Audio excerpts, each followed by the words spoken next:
On স্ক্রিনে আমি আপনাদেরকে দেখাচ্ছি টিভি9 বাংলার একটা প্রতিবেদন, যেটা দেখে আপনি চমকে যাবেন। সিভিক কন্ট্রোভার্সি বলছে, সিভিক ভলেন্টিয়ার ছুঁলেও 32 ঘা, ঘুষ খাওয়ার ভিডিও তুলতে গিয়ে জেলের ভাত খাচ্ছেন ইনি। এই প্রতিবেদনটা বড্ডই আকর্ষণীয়, আপনারা দেখুন। আমি অন স্ক্রিনে আপনাদেরকে সমস্তটাই দেখাচ্ছি, কারণ আপনারা জানেন টিভি9 বাংলা পশ্চিমবঙ্গের অন্যতম একটা নামি দামি সংবাদ চ্যানেল, পত্রিকা, সবই এরা চালাচ্ছে।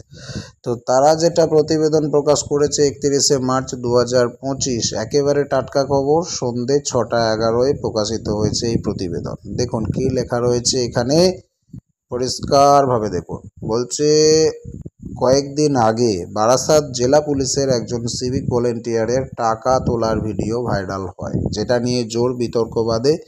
এমনকি রাজ্যের বিরোধী দলের নেতা শুভেন্দু অধিকারীও বিষয়টা তুলে সোশ্যাল মিডিয়ায় পোস্ট করেন, যে ব্যাপারে গতকাল আমি আপনাদের ভিডিও দিয়েছি। আর সেই রেস কাটতে না কাটতে যিনি ওই ভিডিও সোশ্যাল মিডিয়ায় পোস্ট করেছিলেন, সেই ব্যক্তিকে গ্রেপ্তার করেছে অশোকনগর থানার পুলিশ।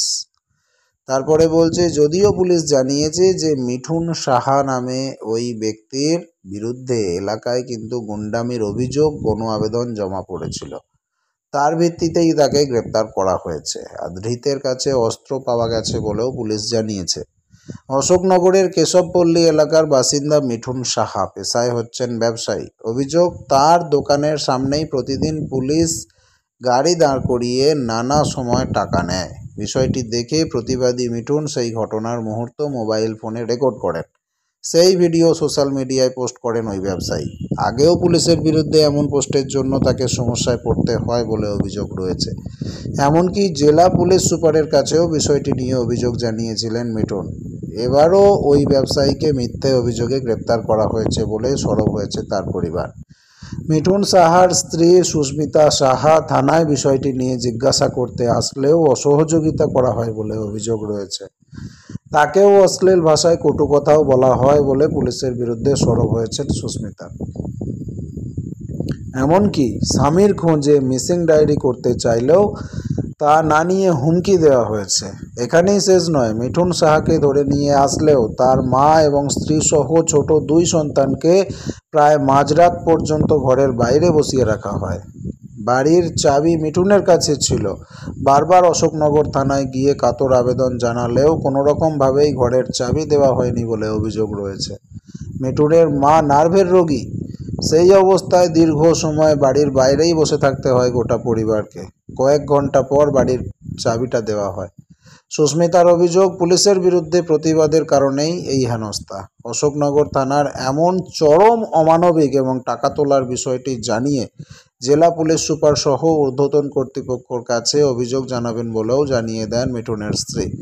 প্রতিবেশীদের দিয়ে মিথ্যে অভিযোগ করে তার স্বামীকে আটকে রেখে নির্যাতন চালানো হতে পারে বলেও অনুমান তার।